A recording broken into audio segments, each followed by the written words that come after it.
اور جب بیٹا یا بیٹی پیدا ہوں تو سب سے پہلا حق یہ ہے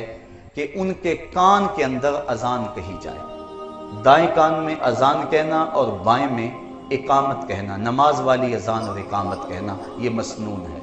اس طرح سے کہ اذان دینے والا باوضو ہو اور اس کا رخ قبلے کی طرف ہو، اور بچے کا دایاں کان پہلے سامنے کیا جائے، پھر اس کے بعد بایاں کان سامنے کیا جائے اور اس کے اندر اذان پڑھی جائے، تاکہ بچے کے کانوں میں سب سے پہلی آواز اگر پہنچے تو وہ اللہ اکبر کی آواز ہو۔ بلکہ کوشش یہ کرنی چاہیے جس ماحول میں بچے کی ولادت ہو رہی ہے، جو خدمت گزار دائیاں اور جو وہاں لوگ موجود ہیں، ان سے بھی کہا جائے کہ کوئی آواز سب سے پہلے اس کے کان میں نہ پڑے، دائی کی آواز، مبارکباد کی آواز، کوئی آواز نہ پڑے، سب سے پہلی آواز اگر بچے کے کان میں پڑے تو وہ اللہ اکبر کی آواز پڑے۔ ہر بچہ فطرت اسلام پہ پیدا ہوتا ہے، آقا کریم نے ارشاد فرمایا کل مولود یولد علی الفطرہ فابواہ یحودانہ او یمجسانہ او ینصرانہ، ہر بچہ فطرت اسلام پہ پیدا ہوتا ہے، اب اس کے ماں باپ اس کو یہودی، عیسائی اور مجوسی بناتے ہیں،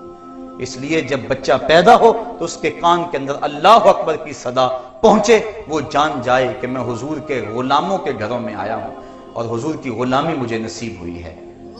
اور آج ماہرین اس بات کو بیان کرتے ہیں کہ پہلی آوازیں بچپن میں جو بچے کے کانوں میں پڑتی ہیں وہ ان کا فہم نہیں رکھتا، لیکن اس کے باوجود ساری زندگی وہ ان آوازوں سے مانوس رہتا ہے اور اس کے اثرات اس کے دل میں اترتے ہیں۔ تو بچے کے کانوں میں سب سے پہلے اللہ کی بڑائی کی اور حضور علیہ السلام کی گواہی کی آواز پڑے، پھر بچے کو تحنیک دینا، گٹی جس کو کہا جاتا ہے، یہ بھی مسنون ہے۔ موجودہ دور میں کچھ ڈاکٹر اس کی مخالفت کرتے ہیں، لیکن گٹی کے جو فوائد ہیں اس پر بھی ماہرین نے گفتگو کی ہے، اس سے بچے کو بہت سارے فوائد ملتے ہیں اور بچہ فصیح ہوتا ہے۔ وہ شہد یا کھجور لے کے بچے کے تالو پر اس کو مل دیا جائے اور پورے منہ میں اس کو پھیلا دیا جائے، اور اگر کوئی اچھا اور نیک آدمی گٹی دے تو یہ ایک اچھی اور نیک فعل ہے۔ بچہ جب 7 دن کا ہو تو اس کا عقیقہ کرنا مسنون ہے، بچے کے لیے 2 جانور اور بیٹی کے لیے 1 جانور، وہی شرائط جو قربانی کے جانور کی شرائط ہیں، ان کے ساتھ اس کو عقیقہ کر دیا جائے، اور عقیقے کا جو گوشت ہے کوشش کریں اس کی ہڈیاں نہ توڑیں، بلکہ اس کو کچا تقسیم کر دیں، اگر اس کو پکا کے بھی تقسیم کریں گے تو یہ بھی شرعاً درست اور جائز ہے۔ بچے کے سر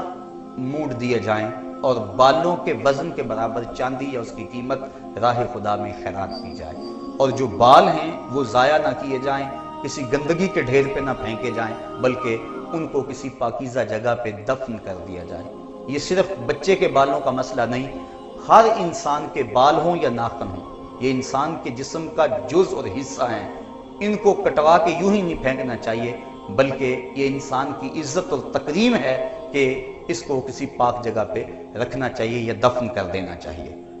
اس کے بعد بچے کے ختنے 7 دن کرنا یہ بھی مسنون ہے، بچہ کمزور ہو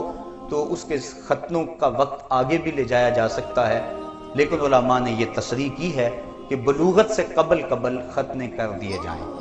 اس لیے کہ جو پردہ ہے وہ واجب ہے اور ختنے مسنون ہیں، تو سنت ادا کرنے کے لیے ایک واجب توڑنا پڑے گا اگر بلوغت کے بعد ختنے کیے، لہٰذا بلوغت سے قبل جب چاہیں آپ ختنے کر دیں گے، لیکن بہتر یہ ہے کہ 7ویں دن ختنے کر دیے جائیں۔ ہاں اگر کوئی شخص اسلام لاتا ہے بلوغت کے بعد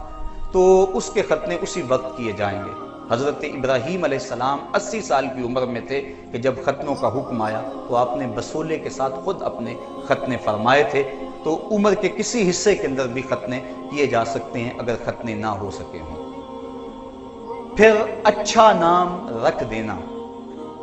یہ 7ویں دن اگر نام رکھ دیں تو یہ مسنون ہے، اس سے قبل نام رکھنا بھی جائز ہے، لیکن مسنون یہ ہے کہ 7ویں دن نام رکھا جائے۔ اور آقا کریم نے ارشاد فرمایا تسموا باسماء الانبیاء، اپنے بیٹوں کے نام نبیوں کے ناموں پہ رکھیں، اور پھر فرمایا احب الاسماء، بہترین اور محبوب ترین اسماء جو ہیں وہ اللہ کے ہاں وہ عبداللہ اور عبد الرحمن ہیں، اور پھر یہ بھی ارشاد فرمایا کہ بہترین نام حمام اور حارث ہیں، حمزہ نام کی فضیلت بھی احادیث کے اندر موجود ہے، اور یہ بھی ارشاد فرمایا تسمو بے اسمی، میرے نام پہ اپنے بچوں کے نام رکھو۔ اور علماء نے ارشاد فرمایا جس دسترخوان پہ محمد نام کا بچہ ہوگا وہاں بے برکتی نہیں آئے گی۔ تو جب اللہ اولاد دے تو کسی کا نام حضور کے نام پر محمد یا احمد رکھ دینا چاہیے۔ اور ایک حدیث کے بابرکت کلمات ہیں، آقا کریم نے فرمایا اگر تم اپنے بیٹے کا نام محمد رکھو تو پھر اس کی عزت بھی کرو۔ اور سیرت حلبیہ کے اندر امام برہان الدین حلبی لکھتے ہیں کہ قیامت کے دن اللہ تعالیٰ جل شانہ آواز دے گا یا محمد صلی اللہ علیہ وآلہ وسلم، تو محمد نام کے جتنے لوگ ہیں وہ اس آواز پہ دوڑ پڑیں گے، اور اللہ تعالیٰ فرمائے گا میں نے تمہیں تو نہیں بلایا، میں نے تو اپنے محبوب کو بلایا۔ عرض کریں کہ مالک چونکہ ہمارا نام یہ تھا لہٰذا ہم اس پکار پہ چلے آئے، اللہ ارشاد فرمائے گا چلو آ گئے ہو، اب جنت تمہارا راستہ ہے۔ تو اس طرح اپنے بچے کا جو نام ہے وہ بابرکت نام رکھا جائے۔ ان الاسماء تتنزل من السماء، آسمان سے اسماء کی تاثیرات اترتی ہیں۔ آج اس موجودہ دور کے اندر لوگ اس خواہش میں ہوتے ہیں کہ ایسا نام رکھا جائے جو آج تک نہ کسی کا رکھا گیا ہو اور نہ سنا گیا ہو۔ یہ جدت کی خواہش انسان کی فطرت تو ہے، لیکن لوگ اس خواہش کے تحت ایسے ایسے نام رکھ دیتے ہیں کہ جن ناموں کا کوئی معنی اور کوئی مقصد بھی نہیں ہوتا ہے۔ محمل الفاظ بچوں کے نام رکھ دیے جاتے ہیں۔ صحابہ کے نام پہ نام رکھے جائیں، انبیاء علیہ السلام کے ناموں پہ نام رکھے جائیں۔ پھر کچھ ناموں سے منع کیا گیا، جن ناموں میں خود نمائی ہو ان ناموں سے منع فرمایا گیا، جس طرح برہ نام سے حضور نے منع فرمایا۔ اسی طرح جو دشمنان خدا و رسول کے نام ہیں ان ناموں سے منع فرمایا گیا، وہ نام نہ رکھے جائیں۔ ہمارے معاشرے کے اندر کیسر اور پرویز یہ دو نام رکھے جاتے ہیں، حالانکہ یہ وہ بدبخت ہیں، ان میں سے پرویز نے میرے آقا کا خط پھاڑا تھا، اس لیے ایسے اگر نام کسی کے ہیں تو ان کو فوری یہ نام بدل دینے چاہیے اور اللہ اور اس کے رسول کی ناراضگی مول نہیں لینی چاہیے۔ تو اچھے نام رکھنے کی برکتیں یقیناً ظاہر ہوتی ہیں۔ جب بچے کی عمر 7 سال ہو جائے تو آقا کریم نے ارشاد فرمایا کہ مرو اولادکم بالصلاۃ وہم ابناء 7 سنین وَاضْرِبُوهُمْ عَلَيْهَا وَهُمْ أَبْنَاءُ 10 سنین وَفَرِّقُوا بَيْنَهُمْ فِي الْمَضَاجِعِ، فرمایا جب تمہارے بچوں کی عمر 7 سال کو پہنچے تو ان کو نماز کی طرف کھینچ کے لے جاؤ، انگلی لگا کر مسجد کا راستہ دکھاؤ، بچیوں کے لیے گھروں میں مصلی بچھواؤ، اور اگر 10 سال کے ہو جائیں اور نماز نہ پڑھیں تو فرمایا ان کو مار کر نماز پڑھاؤ۔ بچے کو دین کے لیے تنبیہ کرنا، اس کو مارنا شریعت نے اس کی اجازت دی ہے۔ والد کو تاکید کی کہ وہ دیوار کے ساتھ کوڑا لٹکا کے رکھے اور بچوں کو اللہ سے ڈرائے۔ یہ جو سکولوں کی دیواروں کے اوپر اب لکھا ہوا ہے کہ مار نہیں پیار، یہ شریعت کی روح کے منافی ہے۔ استاد کی مار کے اندر بھی پیار ہوتا ہے اور بچے کو وہ تہذیب سکھاتا ہے۔ اس طرح تو بچے آوارہ مزاج ہو رہے ہیں، اگر استاد کا یا والدین کا ڈر نہ ہو تو وَاضْرِبُوهُمْ کے لفظ خطبہ حدیث میں موجود ہے کہ ان کو مارو، اور جب وہ 10 سال کے ہو جائیں تو ان کے بستر بھی الگ کر دو، کیونکہ اس وقت وہ بلوغت کے قریب پہنچ جاتے ہیں، لہٰذا اس وقت ان کے بستر الگ الگ کر دیے جائیں تاکہ ممکنہ خرابی سے بچا جا سکے۔ جس طرح بچہ پیدا ہوتا ہے تو سب سے پہلے اس کے کان کے اندر اللہ کی بڑائی کی آواز پہنچانا مسنون ہے، اس طرح جب بچہ بولنے لگے اور اس کی زبان فصیح ہونے لگے تو حدیث میں آتا ہے سب سے پہلے اس کے لبوں پہ لا الہ الا اللہ جاری کرواؤ، وہ سنے تو سب سے پہلے اللہ اکبر کی صدا، اور وہ بولے تو سب سے پہلے لا الہ الا اللہ کی صدا،